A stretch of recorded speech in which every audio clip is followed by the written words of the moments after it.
And then I asked him for a favor back. And this is where it goes back to the handshake of deals, where I just believe my deal was a handshake. It was a text like, absolutely, you need $250,000, here you go.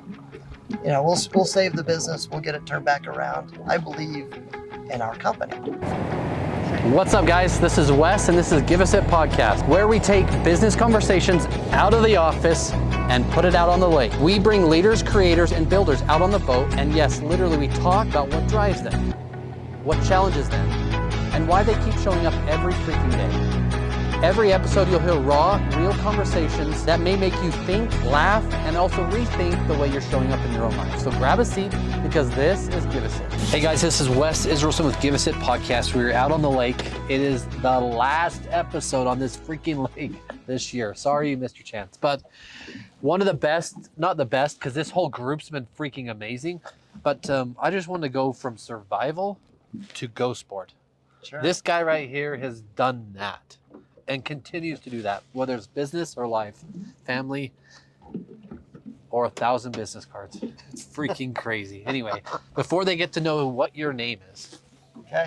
what did survival look like growing up? That was my first question. You kind of just gave it away ahead of time, dang it. I mean, survival is, everybody's got their life. And, you know, the first thing is I've never changed anything that's ever happened to me, because it's made me who I am today. And I would never, ever, ever want it any different. And I think a lot of people say, poor me or this. And my life is not poor me. It's like, it's freaking awesome what happened to me. And it gave me kind of who I am. And I love it.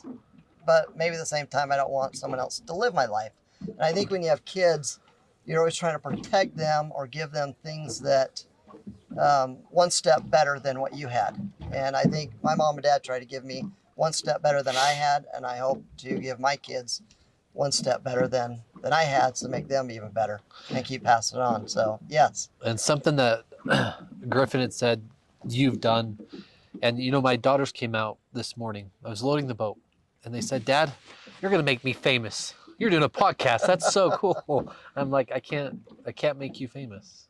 Yeah. I can just do what I'm doing, but it's your job to do you, right? It is. It's great that you've brought your kids into this now, right? But before we really get there, but you've actually brought your kids into it to see what it's like, also to connect with them. But before any of this, you got started, as you said, going and finding expired milk that you could eat, making friends with the Dairy Queen. Yeah. Right? Yeah. So what was it like growing up? Yeah, you know, growing up, I thought was great, because that's all you know. And every day, my mom would leave the house at 6 a.m. and come home about 11 p.m. and we got to have Sunday dinners together. And during those moments, you have a whole neighborhood and friends that raise you. And I think you become a lot like who you're influenced by. And my mom put us in an area that I was highly influenced by people that were going places, that were attorneys or doctors or business owners. And I got to be surrounded through school of these people that there was no glass ceiling. They could become whatever they wanted. So I believed it, because that was my surrounding. Yeah. Internally, you know, we didn't have any food. You know, we didn't, if I ate, it was at friends' houses, or I had to start a business. And when I was 8 years old, I started a candy company making suckers and chocolates, and I sold them to the hospital. And then I collected newspapers and cans and sold those. And then I started mowing lawns. And so I started 3 different businesses in, elementary school, and that continued to my high school years. 3 different businesses in elementary school. In elementary school, yeah. That's crazy. But I didn't know any different, because my surroundings told me you can do that. But your I friends, was looking at adults that were doing it. your friends weren't doing it. No, Yeah. no, they'd laugh at me and cheer me on. And buy your candy. And buy my candy and suckers, and and I'd sell them stuff. But I learned that entrepreneur spirit at that age. I started learning to trade my chores to all the neighbor kids to jump on my trampoline. So we had a tramp, and only one in the neighborhood. And so I could get kids to come mow my lawn, to clean the house, vacuum, whatever chores I had to jump on the trampoline. So I started that young entrepreneurship at a kind of an early age. And we were just talking that I use the words trained, taught, and educated by our family or our parents or our surrounding, right? Your mom trained you, taught you, and educated you to work hard and to continue to do it. Correct. Maybe you call it addiction, maybe it's a blessing, maybe it's something that everyone won't understand, but to you, it's a good and a bad thing, right? It is a good and bad. I mean, as I grew up through high school, still working 2 jobs, still. I had 2 work release periods, so I'd get out of school by 10:30, at work by 11, and work 1 job at a chemical factory till 5, and then worked at a restaurant from 6 to midnight. And that was my life, and that was more important than school. That was more important than grades. It was making money so I could buy a car, I could get around, and I could buy clothes. So. And it's pretty amazing. Elementary 3 businesses. I mean, that may not seem amazing. It may seem like a laughing matter, right? But today, kids are riding their bikes, or maybe they don't even have bikes, right? But they aren't trying to build something, and you've also built that through. So just from there, maybe college, maybe not college, right? No. I did a little of both. You know, when I went to college, I went to UVCC. Then it changed to UVSC when I was there. And I was still working 2 jobs because college was expensive. And I was trying really hard in college, but it was hard to do it while you're still working 2 jobs. And eventually I had to make a decision, a place to live or college. And at that time, actually, I started a business, 2 other businesses. I owned a lawn care business. I had like 77 lawns and a crew of a bunch of people. And then I had a chemical business. And I went and bought a house, and it was like, okay, pay the mortgage or go to college. And I said, well, I'll pay the mortgage. So I needed somewhere to sleep. And my brother came to me and said, Russ, why don't you go get a shirt and a real job? Because in lawn care, you don't wear a shirt. You have a Jeep, no doors, no shirt, you know. And he says, you need a white shirt and tie and a real job. So I sold the business, and he asked me to go get in the mortgage business. And I said, okay. And he got me this place to go work, and he said, hey, watch this girl on the phone for 3 days. And so I watched her, what she did, just calling people. And I said, okay, I think I can do it. And it went back into survival mode again with me. And so I made my first phone call. I remember the lady's name was Susan Brown. Wow. And this was in 1996. You remember the first phone call? Yeah, I do, because I asked her, hey, would you like to refinance your mortgage? And she goes, yes. And I asked her name, Susan Brown. I wrote it down. And I asked her, her address. And my face went hot. My hair felt like I was standing straight up, and I hung up on her. And I got so scared, and I went back to my house, and I thought all night, this is survival. If I don't do this, I don't have any other job. I don't have any other income. My money's going to run out from selling the business. I had so much money in the bank. And so I went back, and I said, I'm just going to challenge myself to become better than anyone else. So I grabbed the phone book, started the letter A's, and I closed 50 loans my first couple of months, all with the last name of A. 50 loans in 1 month? That was about 2 months. 2 months period. Even then, that's still... Yeah, so I started closing between 30, 40 loans a month, and it was all out of the phone book. And I just started with A's and just kept going and say, I'm going to outwork everybody. So I would work till midnight every day. And so after hours, you can't call people after 9 p.m. So then I'd get on the fax machine and I start faxing businesses. You know, everyone that said, send your resume here, I was sending, would you like to refinance? Rates are 6.5%. Or actually at that time, like 7.75%. So I was just faxing. I'd get the newspaper and just fax all night. And my phone would ring. Like, oh my gosh, rates are 7.75%. Or whatever they were, and so I just became. And we were laughing about that a month ago, right? That's crazy to think about. So I jumped into mortgage pretty hardcore, And it's an entrepreneur. I mean, it's a 100% commission business. So I started hiring my friends, started hiring people, and that's actually where I met my wife. Is my brother knew my wife, and I was working out of my house. This house that I bought is this old 1904 house in Holiday, Utah, on a half acre. Is this cool old house, little 2-bedroom. I mean, it was a small little house. And I had, my whole house was turned into an office. So in the living room, there was a couch between the fireplace and 2 desks. So I had my desk in the family room, my friends in the other. The kitchen had the copy machine and the fax machine. And the other back bedroom had another office for 2 people. And then my door was locked where I slept. And my brother dropped off my wife and said, here, my brother's got like 60 loans going on. Will you just work for him and help him out? And he dropped her off and drove away. and that's kind of how we met. We became really close, just working together. And I know, excuse me, I know that we're on a boat. Yeah. So what happened on a boat too with you and her? We got engaged on a boat. It was so we got in a rhythm of working, and then we were burned out. We had a boat at Utah Lake in the slip. We'd take a 5-gallon thing of gas, run down there, dump it in, and just go out for the night. So she thought it was just one of those regular nights like that. And I had the picnic basket on there and the ring and everything. So yeah, we got engaged on a boat. Boating's always been a big part of our life and kind of our happy on place. Utah Lake. Yeah, on Utah Lake. Yeah. It's funny because I said it earlier, Griffin, you and me all have our wife's name, Sarah. Yeah. If Sarah told you a superpower today about you, what would it be? Actually, I texted her that question. Oh, dang it. I know, Gosh, dang it. because I don't know what she was going to say. She says, I have the ability to get to know everybody and energize her bunny. Says, I have more energy probably than anybody else, and super friendly to be friends with anybody. So that's what she said. Gosh dang it. Good job, Sarah. Yeah, I know. I was like, I don't know what she can say on this.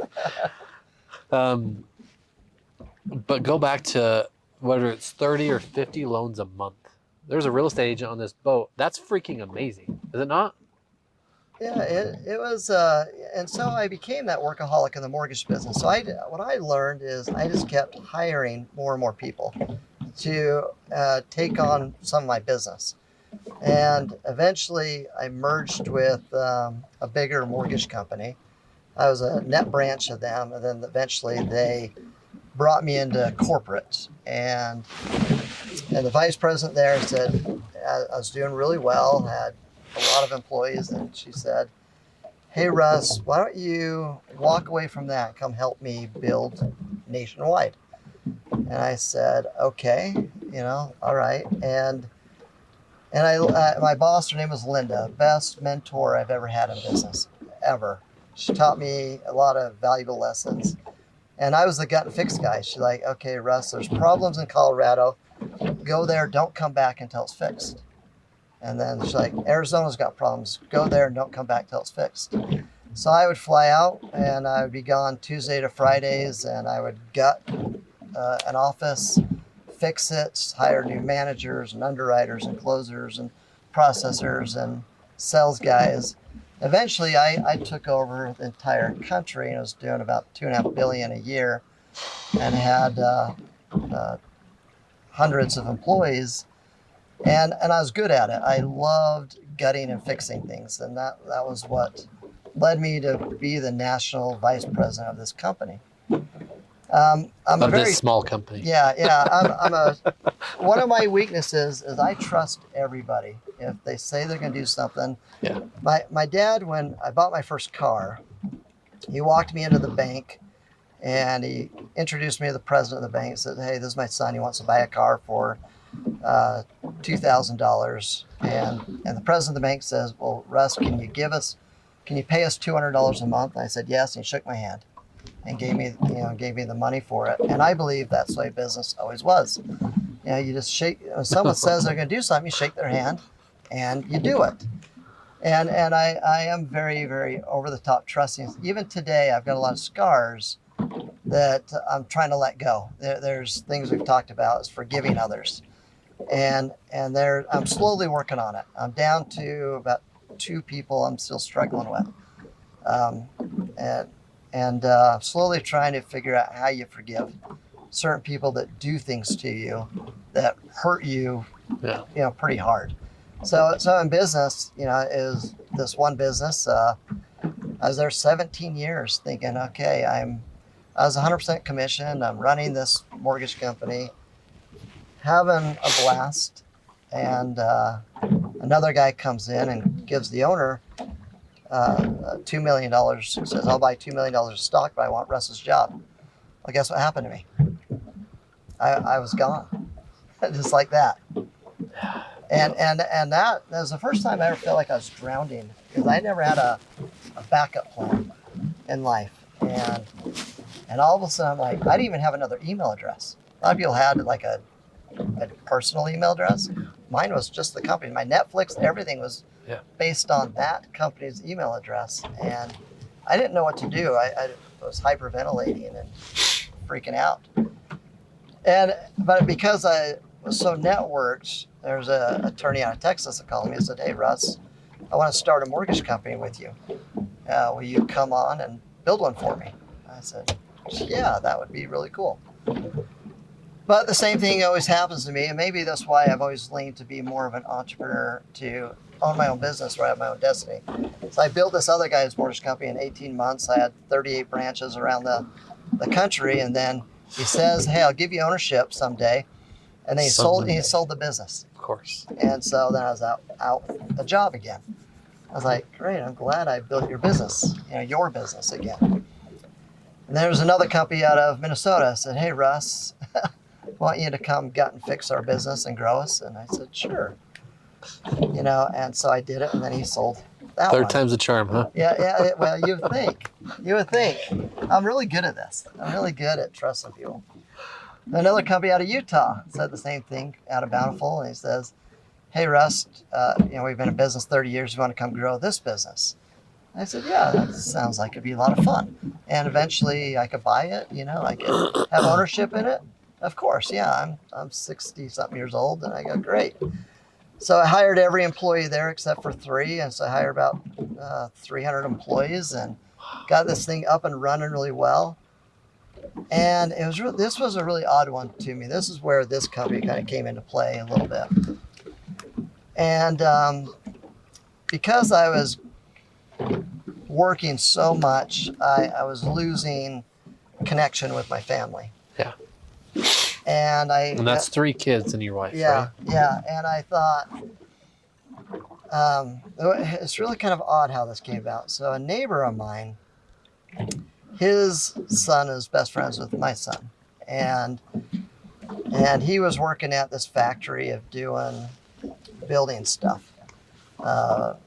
And he's the one that came up with the idea. He cut an acrylic longboard with some scraps, gave it to his son, and his son rode it over to my house. And I said, oh my gosh, that is the coolest thing I've ever seen.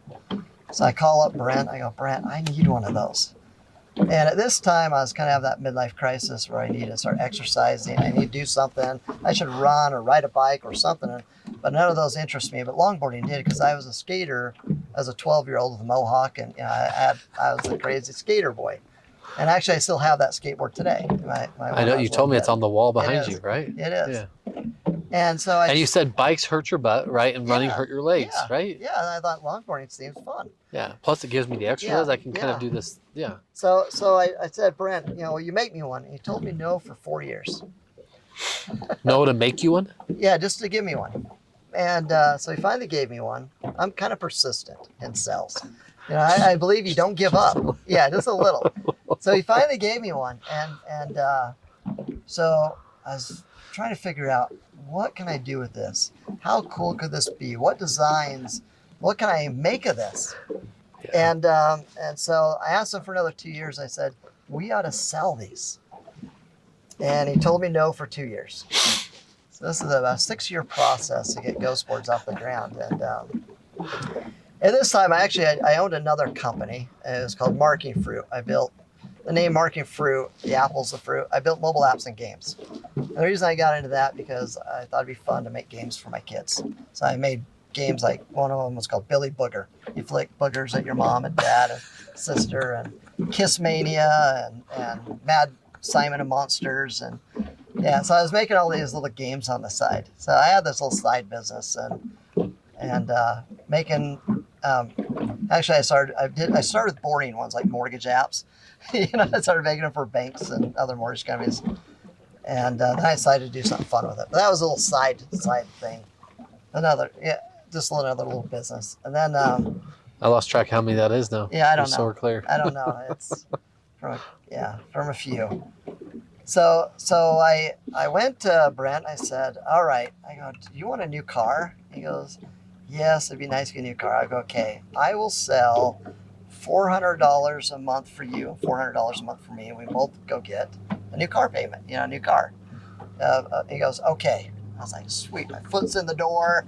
So I went home, made a quick website on Shopify, launched it, and I started selling some boards. It wasn't much in the beginning. All of a sudden, it was like 10 a month. Then it got to 30 a month. And then a neighbor of mine worked for Vivint, and I said, why don't we make you some boards? He goes, okay, I'll take 150 of them. I was like, so I went to Brent, I go, can we make 150 of these? And so the way we were set up, we were borrowing the machinery at his work. So we went and cut a deal with his company and said, hey, if he can use the machines during his lunch break, before hours, after hours, we'll pay you $5 a board. And so it was kind of great because we didn't have any overhead or didn't need to buy machinery that we could afford. So I was doing mortgage day, and I started skateboard, longboards at night. So I bring in that Marking Fruit company because I didn't even know if this was going to be more than a hobby. So Ghost Longboard was a DBA of Marking Fruit. I didn't even create its own entity. So I had no idea that, what we do. Which later on it became really hairy for taxes and I can accountants, imagine. and we had to unravel. But you've got a great accountant, I hear. Yeah, we do. We do. CPA. Yeah, it's a really good one. He's really good at helping me unravel my messes. And so then we pulled off this 150 boards. I had everybody over my house, from nephews, nieces. We put on a couple of movies, build them all in the living room, watching movies, and we pulled it off. And we get this check for like $15,000. Like, that was freaking awesome, And I was like, that's really, really cool. And I said, let's do more. And Brent's he was like, I don't know. That was more than we could probably handle. And I said, oh, just wing it. We'll just keep doing it. I liked it. I got that addiction of business, that growth of building something, just like I've built mortgage companies or other types of businesses. Yeah. And I thought this would be really cool. So I kind of went for it, started putting a little bit more time and effort from my kids would help out and all their friends would come over about 6 o'clock at night, and we'd listen to music, till midnight building boards. So Brent would cut them during the day. On his way home, he'd drop them off on my porch. And we just started to kind of have fun with it. And then one of those crazy moments you hear that it's like hitting a jackpot. You always hear about somebody hitting a lottery or whatever it is. You think it's unreal, but this was the real thing. I mean, there's this girl named Maddie in Ohio. She's a senior in high school, buys a board with a butterfly on it, and she does a TikTok on it. I don't even know what TikTok is at this time. TikTok was for only the youth. Adults weren't allowed to be on it yet. It was kind of this dancing app, and I was told by my daughter I wasn't allowed, to be on it. So good job, RJ. Yeah. RJ set me straight on it, and all of a sudden she comes home from school. All of a sudden we had like 600 orders in one day, and we're like, and Brent calls me. He's like, something broken on the app? I go, I think so. Something's got to be broken. I don't know. I'll figure it out. And my daughter comes home. She goes, Russ, did you see the TikTok? I go, the tick what? The what? And I go, I don't know what you're talking about. And then the next day, there's another 600 orders. 600 orders, so 1,200 orders in 2 days. Yeah, and so Brent calls me freaking out. I'm sure. And for good reason. I'm just laughing. This is the cool. My phone's going ka-ching, ka-ching, ka-ching. And I'm like, yeah, just dancing to the ka-chings, thinking this is cool, but no reality hit me. Reality hit him really fast. We're opposites. I'm short, he's tall. He's an introvert, I'm an extrovert. I mean, we're polar opposites. I talk to people, he doesn't talk to anybody. But he's really detailed and knows machines. I don't. So he's a great partner. And so he says, shut the website off, like kind of yelling at me, kind of a little bit. I kind of needed it. For me to actually listen, I kind of need someone to be like loud. And so I do. And his wife comes over with him and they sit on my couch and they go, what are we going to do? How are you even going to make 1,000 boards? We don't have 1,000 wheels. We don't have 1,000 boxes. I don't have 1,000 sheets of acrylic. How are we going to do this? I go, I don't know, but let me figure it out. So that's what I was good at, is always finding solutions to problems. That's why I've always done so well. In the mortgage business, people always bring me their problems. I'd give them a solution. I was just on my phone was ring all day. The underwriter's not talking to the loan officer. Loan officer is yelling, and I get in the middle and fix things. Or we can't do this. How do we fix it? So I was just always fixing. So I go, let me fix it. So, I called up a friend in California. His name's Alan Wong. And, Alan, I'm in a bind with, I need lots of wheels and trucks. He owned a skateboard distribution company. And he goes, yeah, I saw you are in a bind. He goes, have a truck here tomorrow. I'll take care of you. Turn your website back on. People want to give you their money. Let them give it to you. And I said, that's a good idea. So I told Brent, we ought to let people give us their money. And he just shook his head and I flipped the website back on like it's a light switch, but it's really not. And all of a sudden we sold $965,000 in boards in 1 month. Wow. And Alan is helping me out as much as he can. Help me get wheels, trucks, bearings. And we went into this flight or fight mode. And I'm like, we're going to fight. Yeah. And so I hired 50 people in the neighborhood. Like we had moms, dads, kids. I had 3 pop-up tents in my driveway, 20 people in my garage, 10 people around my kitchen table, 20 people in my living room. Literally 50 people in my house. The UPS and FedEx guys still tease me. They know my garage code. What did Sarah think in this moment? She actually jumps in because we've always worked well together on any problem. She's also a solution person. So she was running. We're up till 2, 3, 4 a.m. every day trying to get everything organized and printed. And she's the detailed one. And today she pays all the bills. I don't know what a bill is. And I've never done any of that. I don't really want to. I don't want to see paper. She likes paper. She likes calendars. I don't like calendars. We're kind of opposites in the detail. And so she was helping out with everything with it. And the kids were helping, their friends were helping, their friends. People are showing up. I don't know who they are. We have Domino's pizza showing up every day and 2 fridges of Mountain Dew full every day. And that's when she's like, okay, we need accounting. You can't Venmo anybody anymore. You got to have them on payroll. Oh, yeah. So she's trying to organize all of that stuff, get us a warehouse, and trying to organize the business while I'm trying to control it. I'm answering 600 emails a day. And I don't believe, and this has always been in my business, you don't stop working until you have answered everybody. I still cannot go today or to bed if every email is not answered. I have to have a clean email, text, everything has to be answered. That's my ADD is people deserve to be responded to. And so I still believe that. So I believe, so that's what I was busy with, is answering people, talking to people, trying to get things under control. And that, the business kind of blew up at the same time. I'm blowing up this mortgage business too. So I'm wearing 2 hats. Yeah. But the mortgage, I'd got it to a point where I always believe you hire people smarter than you. If you hire people dumber than you, it just makes you dumber. So you hire people smarter than you, it makes you a little smarter. So I had a really good right-hand guy, an operations guy. I had a really good sales leaders. I had really good ops people. I had set up the mortgage business to be running really, really well and very, very clean. People would come to me with their big problems. If they couldn't solve it, then, I would have meetings back to back, from 8 a.m., 9, 10, 11, 12, these Zoom calls, Teams calls. And I would coach and train on those meetings.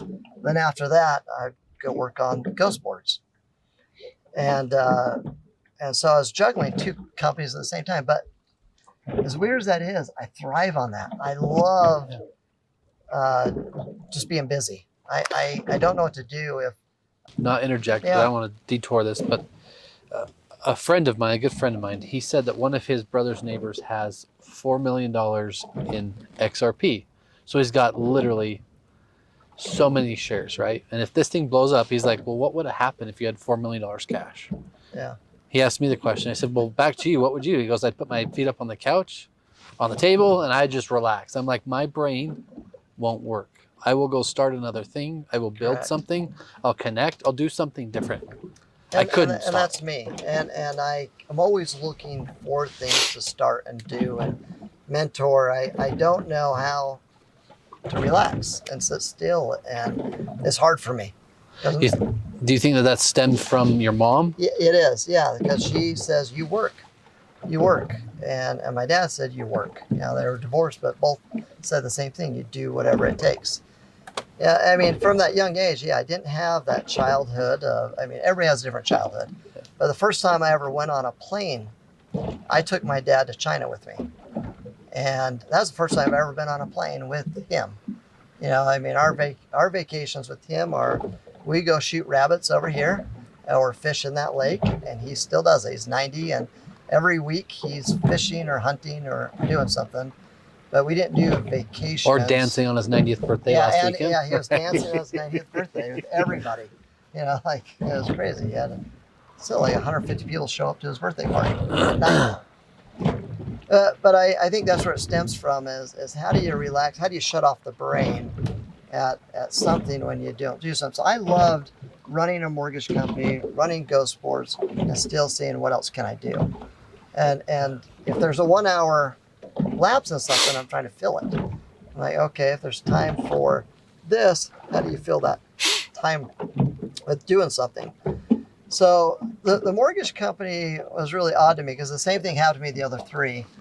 The owner came to me, and mortgage always is a roller coaster. All businesses are.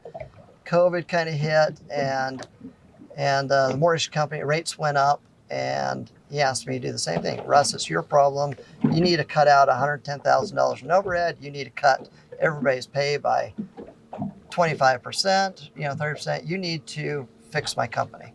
So I did. So I was the bad guy, cutting out overhead and that, consolidating. How did it feel going through? I mean, it was just, I've done that so many times. I'm good at it, knowing how to do it, make people feel good about the change, about what needs to happen. But it even got to a point, so I even cut my pay in half and my right-hand guys in half, and it was all what we just had to do. But sorry, I know that you want to keep going, but tell someone today that may need to do that. It's hard. It really is. Inside, it's hard. During the mortgage meltdown in 2018, they say, Russ, you fly to Oklahoma, Dallas here, and you knock on the doors and you have to take the keys back. And good luck.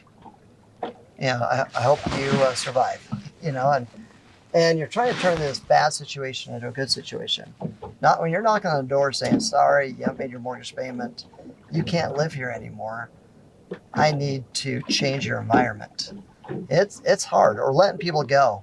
In that 2008, it was a tough time for me of this consolidation of changing. And being that bad guy, it's emotional draining. Talk about at the end of the day, you go home, it's like, oh my gosh, I just had to shut down 12 branches, merge. And I remember sitting in one office and bring one person at a time. Yeah, you made the cut, you don't. You make the cut, you don't. And It's interesting. I'm friends with one of the people I let go because I've started another mortgage company on the side I have right now, and she hated me because I let her go in 2008, and we've patched it. But I remember when she found out that I was involved, she wouldn't talk to me, and I had to sit down and we had to have that real conversation. What happened? That my hand was forced. If I don't do this, they said, then we let you go. That was coming down from the CEO. Like, you do your job, or we'll find someone that will do it for you. That will replace you with that, and that's emotional. What do you tell someone in that mindset, that specific moment that they may need to let someone go? It's hard. You're trying to go through emotions and numbers, and first when you're cutting people, you're looking at just pure numbers first. You try to look at it as you take the emotion out of the name, because it's easy to justify, well, I really love this person. But sometimes you have to look at the other way around. This person's got a heart of gold. They don't put up in the numbers, but this person brings drama with their numbers. So sometimes you want somebody that's got a great heart, that knows it can build with you, be with you. And I learned, my father-in-law taught me there's two different types of people in this world that we call them usums and themums. Yeah. And usums are about us and figuring out how we do it together. And themums are all about themselves. And they always want to talk, well, it's always about them. Well, what about me? What about me? What about us? What about us? And you had to separate. You're trying to figure out how you separate usums and themums. And you pick on your team the usums. It's like the Red Rover send, Wes right over. You want people that are going to join arms with you during a tough time. You don't want just the best looking girl over on your Red Rover. She could break the chain, when you send someone over, but you want the strong with you. You want the ones that are part of us. And that's hard. Yeah. That's hard with any business. Every business owner goes through ebbs and flows of shrinking, growing, the accordion of a business. Yeah. And it is emotional of how to deal with it. So I don't know. But the worst case of that is if they don't make the decision, A, they could be fired, but B, everybody else. The whole company shut down. Yeah, everybody else loses. Yeah, that 2008, it was actually August of 2007. It's actually when it happened. We had a call and said, okay, the company just lost $1 million this month. If we don't change today, so we were on a Zoom call for 8 hours. If we don't change today, then we're not in business next month. So we need everybody's buy-in of how we change. It's raising prices, raising rates, changing fees, consolidating, doing things. And a lot of that pressure is during that time, I started turning. So I had these, on the wholesale side of business, I had these 138 wholesale reps that were starving, and I had to turn them into recruiters for me. And so in the next 18 months, we brought on 1,000 branches by just giving them a new focus, and changing their mindset and saying, let's do this. And we have to go to work and we have to Red Rover this thing. We need everybody to buy in, because if you don't buy in, we're not going to survive. And mortgage is that. And so even so when this next one came about and COVID, I think I was prepared for what I've already done in the past, so I could pull everybody back together. And I've kind of always been all in. It's all in because if I want a job, I also have to make this work. And so even the owner came to me and says, Russ, can I borrow some money? First he's like, we got these bad loans that are on the books. We need to get them off. So I started buying the mortgage notes and holding them. And because I was going to do whatever it took to save the company. And then he came and actually borrowed more money for payroll to keep the company going. But I was all in. Yeah. But I didn't have ownership, but I was still, absolutely, what do you need?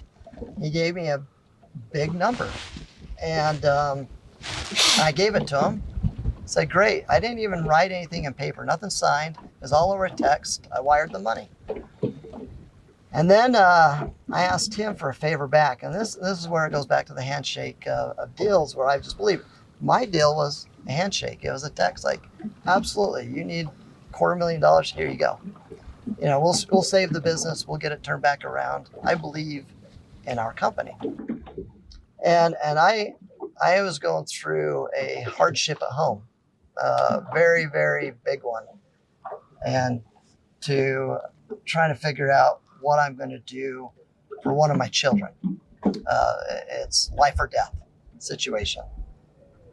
And we had to figure out, we've been in the same house like 17 years. We're like, okay, we have to change the environment.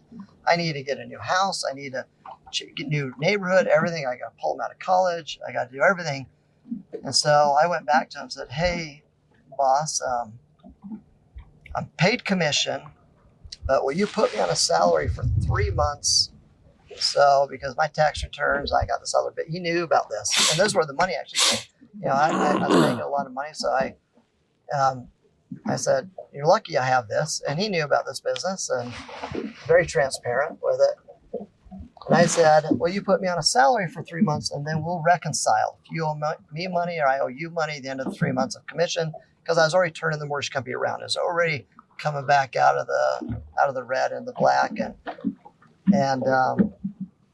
And he goes, okay. And so he put me on the salary for 3 months. I buy this new house.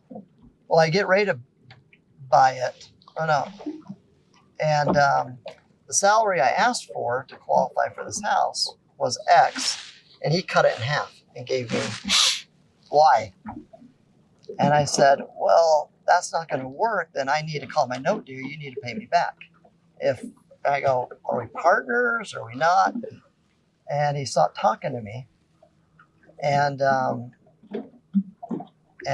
he pays me off. I get in this house. I asked to be put back on my commission contract because the pay on the commission contract was about 3x larger than this salary I was taking. So I'm like, well, I want to be back on my commission because that's a big chunk of money. I'm relying on that because, you know, when you're commissioned, Yep. you build up this book of business. You know, that first couple of years, you're starving. You know, you're building it for the residual for later on. And he told me, no, he's not going to do it. He goes, in fact, I'm not going to pay you on any of the branches anymore, any of the people you've brought on. And if you want to start over, you can. and I'm not going to pay you at all. It was a weird time for me. I was like, wow, 7 years I've built your company, asked for one favor. You asked for plenty of favors, but he hired his 4 kids and needed the money he's paying me to hire his 4 kids. So business for me has always been rough working for other people. You know, I've got a lot of experiences in it. Yeah. So this was mine, you know, and with others. So I could do my own destiny with it. It's been a fun business to have this because I get to have full ownership. If the company needs money, I can shake my own hand, and I know it's going to happen. If I need to make hard Well, your decisions, company needs to borrow from you sometimes to make it work. Yeah. Weird, huh? Well, you tell someone watching today that if they don't have a reserve and they've got a business, sometimes you have to borrow from it. You do. Businesses are scary. It is scary. It's always scary. Yeah. Because there's the ebbs and flows of any business, a product business to a COVID. There's always a situation. Something can happen to a business overnight. And, you know, like my retail store, we had this great spot and we were killing it there for years. And then the mall came to me, my lease was coming due, and they said, do you want to renew? And I said, absolutely. They go, oh, sorry, Adidas wants your space and we're going to give it to them. And all of a sudden, there's outside things that sometimes you can't prepare for. You know, like it's kind of a smack in the face. Like, what? Wait, what? Huh? Who? Yeah. You know, and they drastically change your business just overnight. Like, okay, Adidas, I guess, gets our space. And things can happen at any given time in a business. But I've tried to plan as much as you can. In mortgage, I used to have this philosophy. have a backup plan for in case an employee gets hit. And even for myself, if I get hit by a bus tomorrow, what is the backup plan? What if our factory who makes bearings burns down tomorrow? What's my backup plan? And you're always like, or makes my boxes, or so you're always thinking outside the box of what if something happens? Do we have the business that can continue without me, or without this person? And I've been held hostage in different businesses where you're like, I gotta make this tough decision. I'm not gonna be held hostage by an employee or by this or by that. You just have to say, I have a backup plan, or I'll figure out a backup, real fast. And I think life is like that, Ben, for me is even if the unexpected happened, I thought, yes, I'll have ownership in this mortgage company to retire, and I can run it. I've done a great job at training enough people up to run ghost boards. I'd replace myself in everything. So, I hired somebody to cut the boards, to assemble the boards, to do the shipping, to answer the 600 emails a day, to, slowly, but all those people could come to me with a question of, how do I do this? So I could help them, with the answer. I love knowing every aspect of a business. And I think a lot of CEOs are control freaks in a way, right? But you don't want to be bamboozled either. I never want employees to say, "Well, that takes 6 hours to do that." Like, no, it doesn't. I already time myself 7.5 minutes. I know what that is. I know how to sell, and so somebody can't say, "Well, that's impossible." No, I can do it. I'm still doing it. And so, then that workaholic jumps back in. Well, I can do it. And I'll just continue doing it. So, I mean, life throws you these curveballs with family, with businesses. And then as a dad, you're trying, as a CEO and a dad, you never want to show vulnerability. You never want to show weakness. But deep down, I think maybe you're different, but there's a scare of being a dad. You can't cry. You can't tell somebody that you had a bad day. You can't tell somebody you're scared to death. You have to show your kids, no, I am tough. I can take it all. And there's days you want to crawl in your closet and just let it out, saying, who do I go to say, this is hard. Being a husband's hard. I've been married 26 years. If I would just listen to her more, it wouldn't be hard. And she reminds me of that. Good job, Sarah. Right. Yeah, she was always right. But as a man, you have this manhood of how to be a protector, a dad, financially, all these things. And I think the bottom comes down to is, how do you overcome those weaknesses of being a dad, a father, a CEO, any of those things. And where I've come close to breaking, multiple times. I actually had the business up for sale last year. And I thought, I got to be done. This kind of broke me, and I should just go work for somebody. Let somebody else deal with $100,000 a month of overhead. Let that be their burden, not mine. I'll go back to sales and commission and, and just be on the happy side of it, it's hard to be also an entrepreneur and not always want to be an entrepreneur. So I think that's where I kind of struggle, is that balance of the love of it and the hate of it. And it's, people say, oh, I'm so jealous. I wish I owned a business. You could, but are you really willing to put in? But they don't know what it is. And they don't know what a 2 a.m. looks like. No. They don't know what a stress level looks like. They don't know what draining your personal account some days to make sure that it runs. They don't know. All they hear about, oh my gosh, you made $1 million in 1 month. And that's all they hear. Congratulations, by the way. That's a big feat. And I want people to hear that the plus side of all of it, right? The coolest parts I think I've ever had is I've had people call me from all over the world, or you see someone tag you that's a famous person. You're like, oh my gosh, they know who I am, or they have my board, or my board is in Japan or Australia, or this actress, I saw them on Disney. I saw them on TV or the big screen, and they have one of my boards. And actually, it's really funny. I was driving home the other day, and I saw a kid. I wanted to pull over because I saw him on one of my boards. I just wanted to go take a picture of him. Right. You know, it was like one of these wow moments. And there is those moments in business where someone loves your product, that you created something that the world loves. And I was out in Orlando last week, and I had to go run into Ron John's, and I'm giddy like a little schoolgirl, taking pictures of our boards in there, and like, oh my gosh, it's so cool. Look, there's a whole rack of our product, you know, and it's cool that you. I'm like, I bet I touched that one, you know, and there it is in the store. So there's that excitement and fun, but the other side is life. Life can be hard, but you have to get up. For every one of those hardships, I think you have to learn is, how do I become a better person from it? How do I not hold a grudge over these other CEOs that I felt like have done me wrong, but at the same time pushed me to become even a better person. And I'm trying to always say, I'm not going to be like them. I'm going to be better than them, and I'm not going to let them drown me in my sorrows, because I know I'm good at what I do, and I can't allow them to beat me down.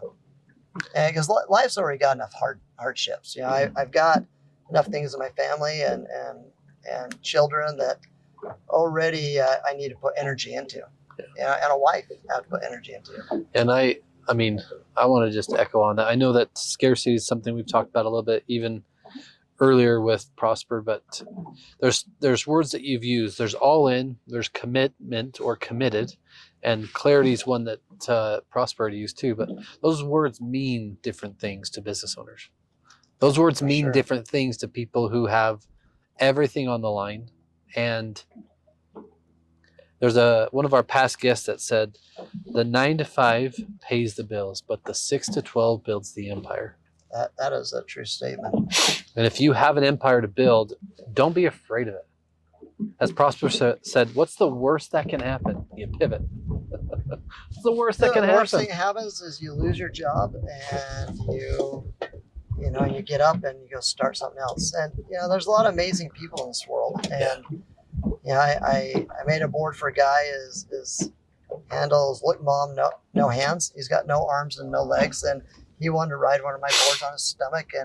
But he drives a car, he parachutes, he swims, he doesn't allow life to shut him down. And I'm like, oh, that guy's got this. And I know there's days he probably cries in the closet. I know what he asks, why me? And a lot of times I always look in the mirror as when something hard happens, I always say, why not me? Because I know I can handle it. I can figure out a solution. So I always say, bring it on. Why not me? You know, why not something bad happen or hard to happen? Because I believe I'll figure it out. And back to what you had said, and kind of part of all of it too, is like, as we build this thing, whether your kids will take it over, maybe they won't, right? Yeah. If you didn't prioritize your wife, if you didn't prioritize your family, and business does fail or stop or dry up, life's even harder. So take care of and appreciate the things you have. Date your wife, be there for your children, but also follow your passion too. Yeah. People need it. I mean, you employ how many people? We've got now about 7. Yeah. I mean the economy always goes up and down. And so you're always pivoting. Yeah. But there's a lot of inefficiencies I had when I had 52. You know, because you're throwing sometimes just people at a problem, trying to fix it as a Band-Aid and not being efficient like you should. And you start figuring out efficiencies. You start figuring out, you know, I used to have 3 people answering emails. Now it's a part-time job because you start figuring out how to answer those questions on your website. I always believe the perfect office is the phone never rings and we never get an email. That means I know that we're doing our job perfect because they don't have questions. We've already answered it. So I don't need 600 emails a day. I don't need the phone blowing up. And thank the people and do such a good job that you don't really need marketing. It's I always believe in the book Raving Fans. If I create a product and people are a raving fan of it, they're going to go tell 100 people about my board. And that's what I strive on. Is I want people to do a YouTube video on it. They want to tag me on TikTok. I know what TikTok is now. Not TikTok. And yeah, Instagram and LinkedIn, that people will tell you all about your business. And that's what I believe is do such a good job. They love it, and they go tell everybody about you. There's 3 questions before we wrap up. First one is, what's the coolest board? Maybe an actor, actress, famous, random, anybody. What's the coolest board you think you've done? Oh, man. One of my favorites is not my popular belief, is we have a board with top ramen inside of it. I think it's so wild and cool and crazy. Top ramen? Yeah, all inside of it, all resined inside. Yeah. The craziest ones, I'd say 2. They're pretty recent. Netflix wanted one actually the shape of an N. See a truck wheel here, but it's still road. And then another crazy one was Pizza Hut one the shape of their roof. They got a weird roof.